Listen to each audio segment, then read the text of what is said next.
आप सभी का इस वीडियो में स्वागत है। पिछले वीडियो में हमने अवर्गीकृत आंकड़ों के माध्यक के बारे में जाना था। आज इस वीडियो में हम वर्गीकृत आंकड़ों का माध्यक यानी मीडियन ऑफ ग्रुप्ड डेटा ज्ञात करना सीखेंगे। निम्नलिखित बंटन सारणी में खेल प्रतियोगिता में शामिल 120 खिलाड़ियों द्वारा प्राप्त किए गए अंकों को दर्शाया गया है। तो क्या आप बता सकते हैं कि खिलाड़ियों द्वारा प्राप्त अंकों का माध्यक क्या होगा? चलिए देखते हैं। सबसे पहले दी गई सारणी पर चर्चा करते हैं। यदि आपसे कहा जाए कि 10 से कम अंक कितने खिलाड़ियों ने प्राप्त किए, तो क्या आप बता सकते हैं? बिल्कुल सही, 10 से कम अंक 5 खिलाड़ियों ने प्राप्त किए। और बताइए 20 से कम अंक कितने खिलाड़ियों ने प्राप्त किए? जी नहीं, यदि आप 9 खिलाड़ी सोचते हैं तो यह बिल्कुल गलत होगा, बल्कि यहां तो 20 से कम अंक प्राप्त करने वाले खिलाड़ियों की संख्या 14 होगी, क्योंकि यहां वे खिलाड़ी भी शामिल होंगे जिन्होंने वर्ग अंतराल 0 से 10 के बीच में अंक प्राप्त किए हैं, और वे खिलाड़ी भी शामिल होंगे जिन्होंने वर्ग अंतराल 10 से 20 के बीच में अंक प्राप्त किए हैं।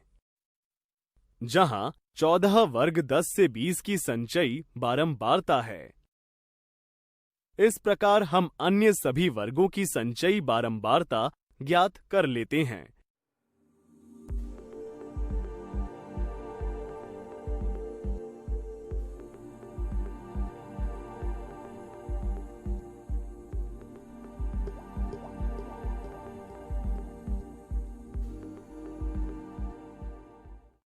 जिससे हम यह बता सकते हैं कि 10, 20, 30, 40 और 100 से कम अंक प्राप्त करने वाले खिलाड़ियों की संख्या कितनी है।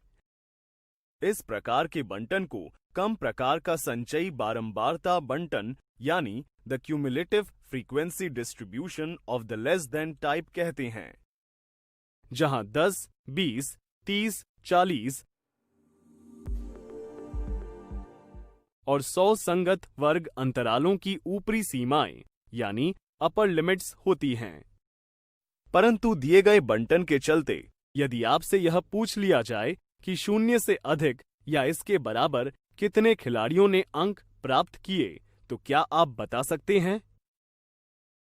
बिल्कुल सही, यहां सभी 120 खिलाड़ियों ने 0 से अधिक या उसके बराबर अंक प्राप्त किए हैं। इसी प्रकार यदि बात करें 10 से अधिक या उसके बराबर अंक प्राप्त करने वाले खिलाड़ियों की, तो इनकी संख्या 115 होगी, क्योंकि इससे पहले वाले वर्ग अंतराल 0 से 10 अंक के बीच 5 खिलाड़ी पहले ही अंक प्राप्त कर चुके हैं। इस तरह हम एक संचयी बारंबारता स्तंभ का निर्माण करते हैं।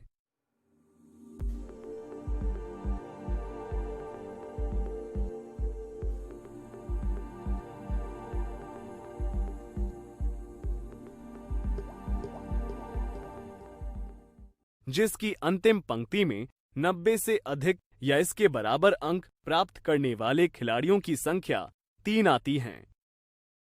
इस प्रकार के बंटन को अधिक प्रकार का संचयी बारंबारता बंटन यानी the cumulative frequency distribution of the more than type कहते हैं। चूंकि हमें तो दिए गए आंकड़ों का माध्यक ज्ञात करना है, तो क्या आप बता सकते हैं इसके लिए हमें क्या करना होगा? बिल्कुल सही, माध्यक ज्ञात करने के लिए उपरोक्त दोनों संचयी बारंबारता बंटनों में से किसी भी एक बंटन का प्रयोग करते हैं। यहां हम कम प्रकार वाले बंटन का चयन करते हैं, जिसकी सहायता से वर्गीकृत आंकड़ों के सबसे मध्य के प्रेक्षण को ज्ञात करेंगे, जो आंकड़ों को 2 बराबर बराबर भागों में बांटता है। देख सकते हैं कि यहाँ n बराबर 120 है, जो कि एक सम संख्या है। इसलिए प्रेक्षणों की संख्या सम होने पर मध्य प्रेक्षण n/2 होगा।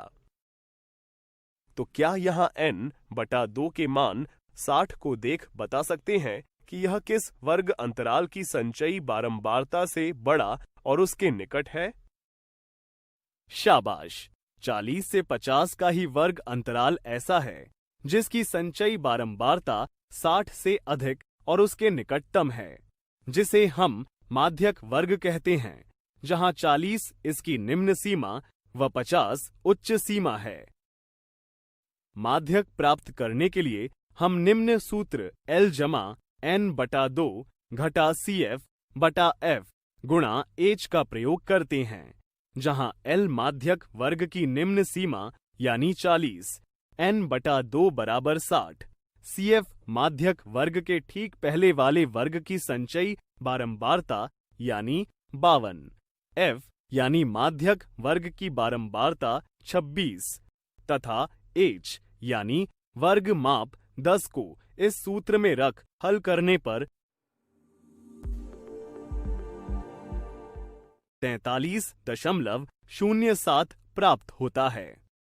अतः हम कह सकते हैं कि खिलाड़ियों द्वारा प्राप्त अंकों का माध्यक 43.07 है। इसका अर्थ है कि लगभग 50% खिलाड़ियों के अंक 43.07 से कम या उसके बराबर हैं तथा शेष बचे 50% खिलाड़ियों के अंक 43.07 से अधिक या उसके बराबर हैं। इस वीडियो में आज हमने वर्गीकृत आंकड़ों का माध्यक ज्ञात करना सीखा। अगले वीडियो में हम इस पर आधारित दिलचस्प उदाहरण देखेंगे।